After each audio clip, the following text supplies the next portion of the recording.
Hello and welcome to Raider HQ After Dark. I'm your host, Raider. And this video is going to be talking about personal statements. Now, I'd like to preface by saying that I am not going to be doing the complete rundown of personal statements. I'm just going to be talking mostly about personal statements, what they are, what their purpose is, and giving a few examples for, say, like increase, new conditions, and also in instances where you don't have element 2 but you're trying to use personal statements to prove an in-service injury that you don't have treatment records for.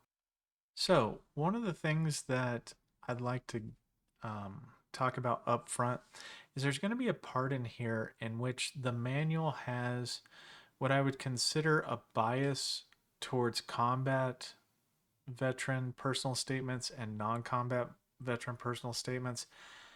It is not something that I personally adhere to, but the majority of the rating community does. So whenever I point it out, please don't kill the messenger, because I value the statements equally, but the manual kind of does weigh in favor of the combat veteran more than, say, the non-combat veteran. Let me go ahead and share my screen real quick. So the first thing when talking about personal statements that I would probably say is one of the most important things is when you're creating a personal statement, you want to actually determine what is it that I'm trying to tell the VSR, the Raider, the VA itself with my personal statement. And in order to do that, you got to kind of review, there's different types of personal statements. There's a personal statement that discusses your current symptoms. So you oftentimes see these for increase exams, or you see these in situations where you're claiming something new and it might not be diagnosed yet, but you know of your current, lay symptoms, and you want to be able to tell the VSR that so that way they can request an exam. And that's basically like when you write these, you don't want to use the word condition, but you also don't want to be too heavy into like a diagnosis, like I have, TBI. Well, unless a doctor has diagnosed you with TBI, that is not a statement that you are qualified to make. Like, I have a head injury. So it's better to use the lay terminology for your condition when you're talking about it, because VSRs can disqualify you from having element 1 if you were to come in here and say, I have sleep apnea, but you don't have a diagnosis of sleep apnea yet. What you mean is, I'm hyper tired whenever I wake up, or I, snore whenever I sleep, and I think I might have sleep apnea. You have to give qualifying symptoms as part of your element 1 information, which is either a current diagnosis by a qualified clinician or statements made by you of persistent or recurrent symptoms of a disability. So that's the first type of, I would say, credible lay statement or lay statement, personal statement. That's the first type. The second type, this has to do with element 2, and element 2 mostly for direct service connection. So we're talking about an event in service, an injury in service, or a disease in service, or a diagnosis in service. Now, this is where I was talking beforehand about that potential for bias, because a lot of the times that I see personal statements for element 2, it's whenever the individual is missing a current treatment record or something to prove element 2.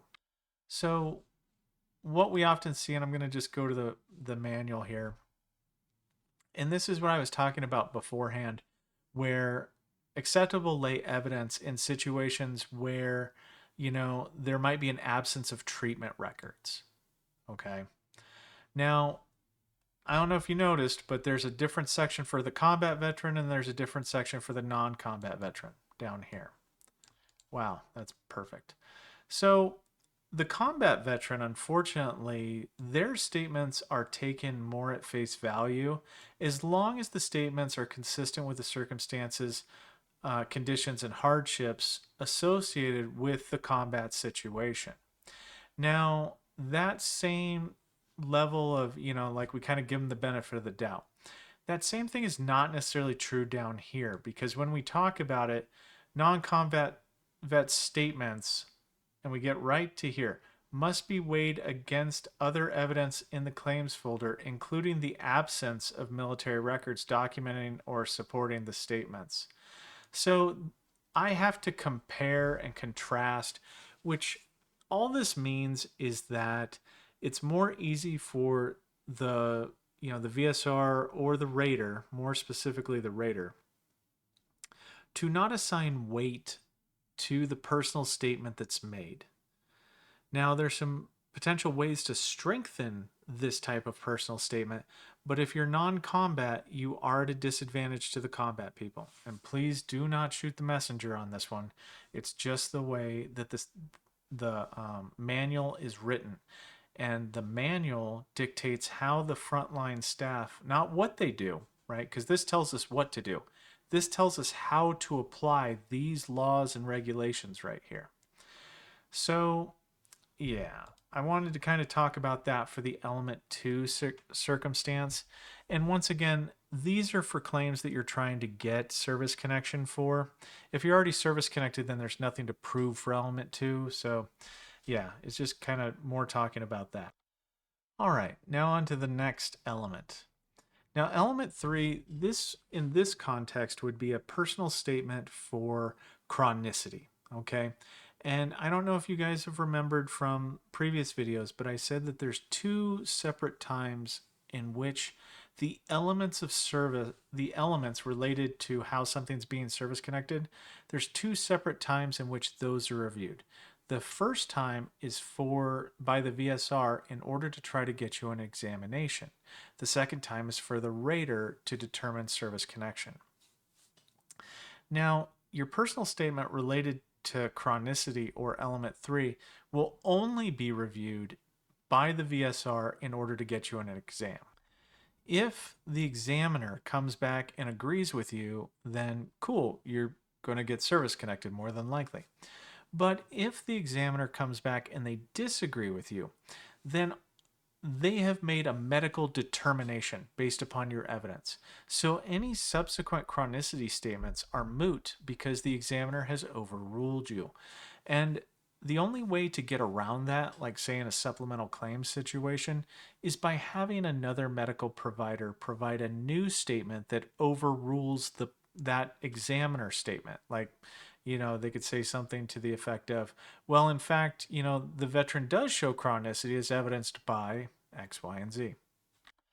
So those are the 3 different types of personal statements. Like just generally, there's other types, but this is like when I see personal statements, I see personal statements that are trying to prove one of the 3 things.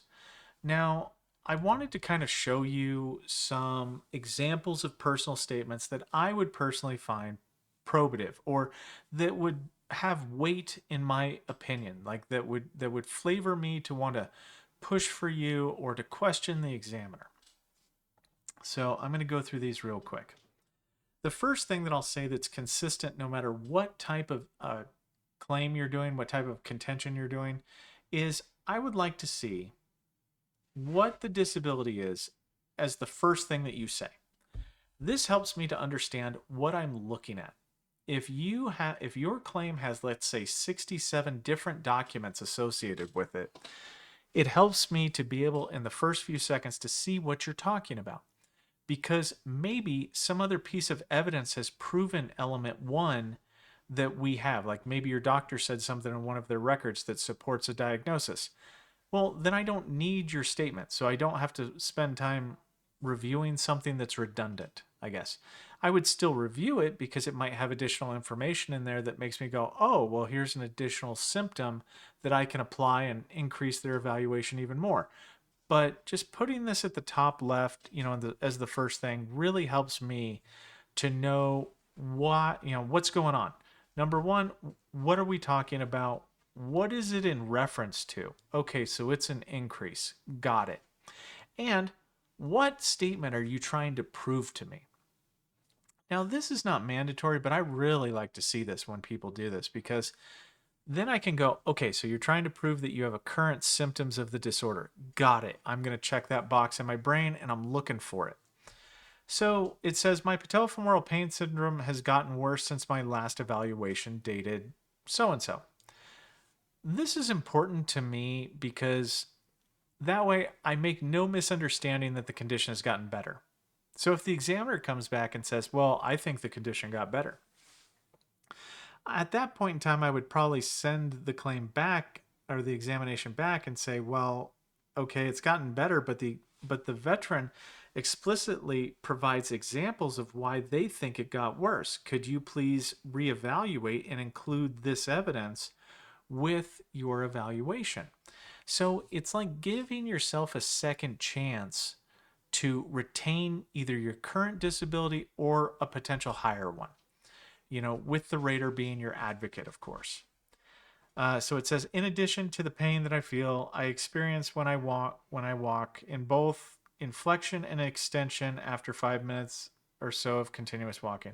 Basically, you're just telling the examiner and you're telling the rater, this is what my current symptoms look like. So that way, you know, it can just kind of help out with, once again, securing your current, disability if they confirm and continue you, or getting to the next higher level.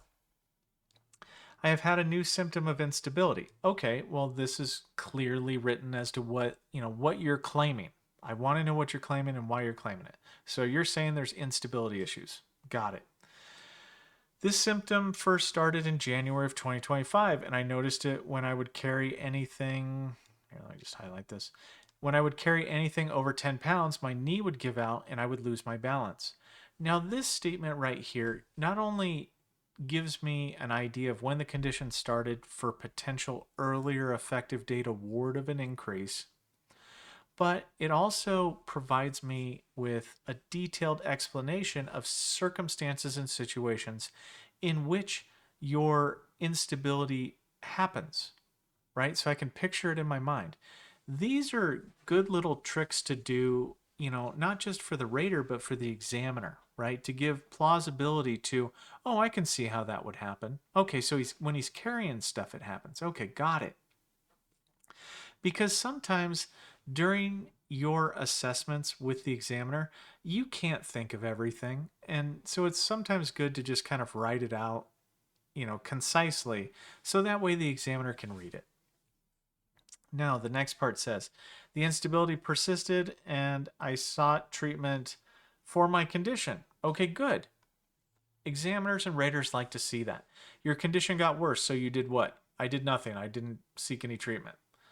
Okay, I mean, I can understand that sometimes with like mental health and, like maybe my type of job doesn't let me, you know, out to be able to go to many examinations. Fair enough. But if it is true that you sought out treatment, it's good to tell them, hey, I sought out treatment. And not just did I seek it out, here's my doctor, doctor. And they have since prescribed me a knee brace. So you're not just telling, you're providing the doctor's name of who's treating you, and you're telling us the interventions that they have done for your condition. So, this is important because it allows us to be able to the examiner to be able to see, oh, okay, well, that kind of intervention makes sense for the kind of symptoms that I'm seeing. If this was my patient, I would do that too. So it helps them to you're warming the doctor up to, this is plausible, this makes sense, I'm tracking. And then finally it says, I have included my doctor's records and I have included a VA form 4142, 4142 alpha.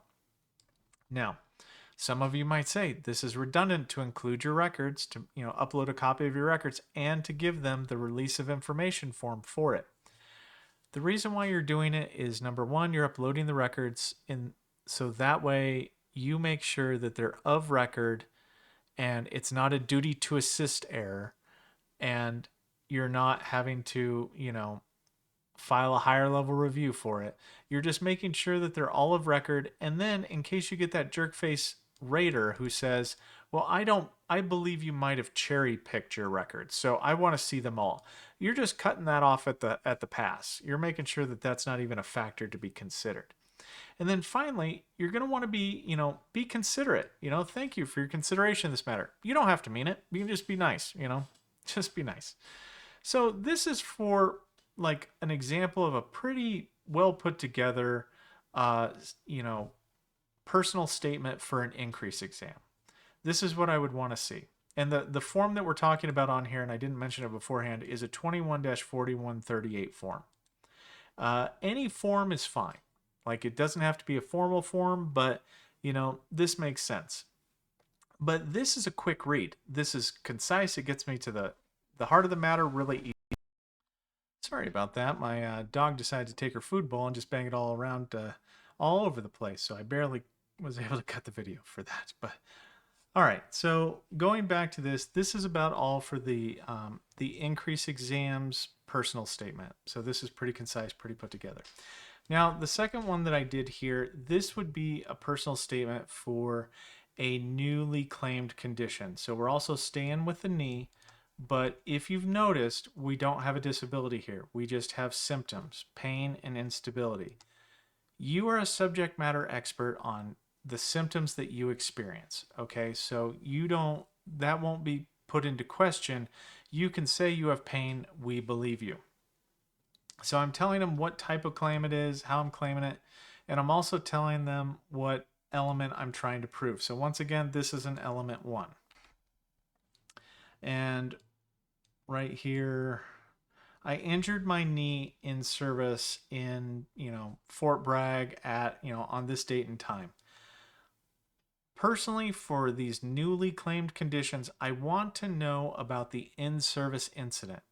Telling me the location and the date of that really cuts down on my research time. And I like that because a happy VSR and a happy rater means you're going to get an exam and they're going to fight for you.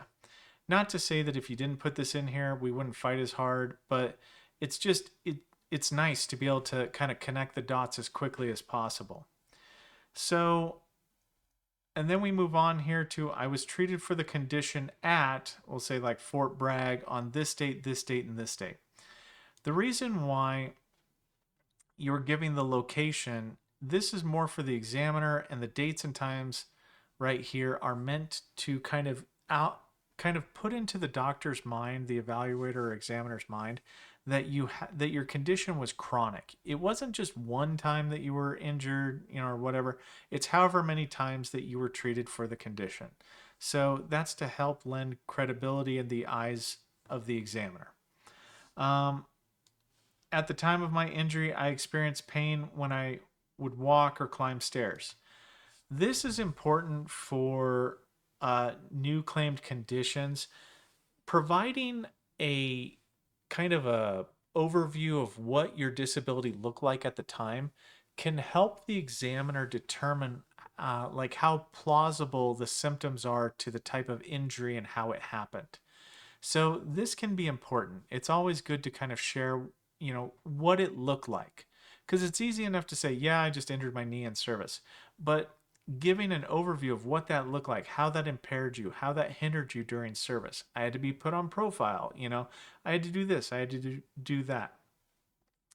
Those are impactful statements for the examiner specifically.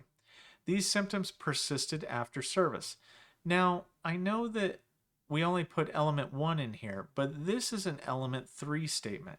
It's okay to add additional elements into your personal statement as long as they're kind of brief and to the point. So you're just kind of telling them, the doctor and the rater, that these symptoms persisted after service. I have been treated at this location by this doctor, and this would be after service. So you're kind of just making an all-in-one statement, but you're kind of just telling them that it's element 1. Since my original doctor diagnosed me, they have prescribed me a knee brace, basically telling the intervention again. This is kind of the diagnosis that I was given and the treatment that I'm given for it, right? You're just wrapping it all up into one little bow for them. I have included my doctor's records from, and the 4142 alpha, you know. This helps. You would not believe how many times people have like an in-service treatment event, but they come in guns blazing and say, I have a knee condition, but then never talk about what symptoms they had. They never talk about, like what the injury looked like, and they don't get an exam, and they end up getting denied because, uh, they never ever satisfy element one. It's one of the like element one is one of the top missed opportunities in the veteran community that when it comes to filing claims for compensation. So this would be a persuasive statement for me.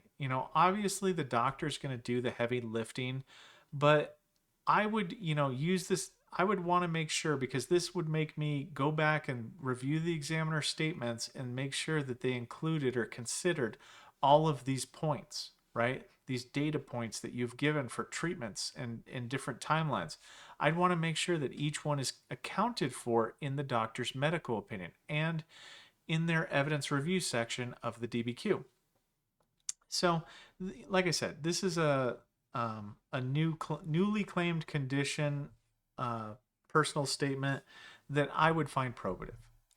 So now we're moving on to the third and final one, and this has to do with like an unservice-connected knee condition in which you never had treatment in service, and you're trying to prove element 2 due to combat-related duties. Okay? So the first thing I would lead off with, it's left knee pain, because you want to lead off with the symptom. All right, sorry about that. My dog's just freaked out for no reason. Okay, so this, I'll start over because my brain is hurting. Okay. So this is for the element 2 is missing. They hadn't had treatment in service, and it's related to the combat duties. So for me, left knee pain, that's important because we want to just say the symptom. We also want to tell them what element is currently being claimed or reported. And then I also like to put the manual reference in there. So this is the manual reference in question that kind of talks about combat veteran lay statements and how they're supposed to be consistent with the circumstances. Now, the reason why I put the manual reference in there is to help remind the VSR and to help remind the rater that these are actually things that can be, granted. And then, well, these are things that can be considered to satisfy element 2, I should say. My knee injury occurred while I was deployed to Kuwait in February of 2006, which resulted from falling from an LMTV. Okay. This statement right here tells me a couple things. It tells me, number one, you were in a combat theater. It tells me the date and time of it, and it tells me how the circumstance happened. That is important. That helps immensely to kind of establish a good baseline. Now, being on or around LMT vehicles was part of my normal duties while assigned to this unit as a rifleman. So this is you telling me, hey, look, I was assigned to this unit. I was a rifleman. Riflemen are around these types of vehicles while deployed in combat. Okay, makes sense. At the time of my injury, I could move my knee, but it was extremely painful and I had trouble bearing weight on it. Okay, similar to the last personal statement. This is for the examiner, showing, telling them this is how I hurt my knee, from a fall. This is what, these are the things that were limited, or what my injury looked like at the time.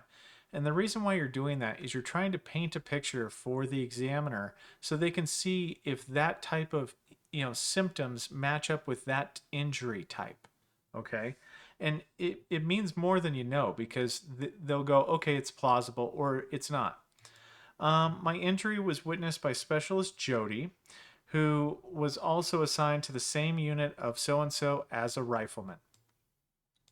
I went to my line medic and was treated with Tylenol, ice, and ACE bandages. So this is another situation in which you are trying to paint a picture for the examiner to say, okay, my injury was this bad. These are the things that my line medic did for me, or my, my aid station or whatever was there that didn't write it down.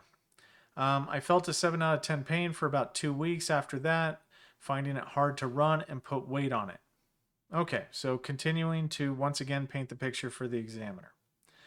I was not given any official medical treatment for the condition as I was moved to being a 50 cal gunner on a gun truck to give my knee time to rest. Okay. Now, if you're put on profile, like an unofficial profile, your job duty is downgraded, or you're put on kind of a lighter duty, explain it. This would be the part where you would kind of explain that. However, I found that the positioning of that role did not help my knee because at times it would get hit or put in awkward positions that would continue to make it sore. You know, we're leaning, like, this statement would be for chronicity, to say that, hey, I didn't just have it for 2 days, it got better, and then I'm all good. No, it was continued to be made worse by certain actions or duties.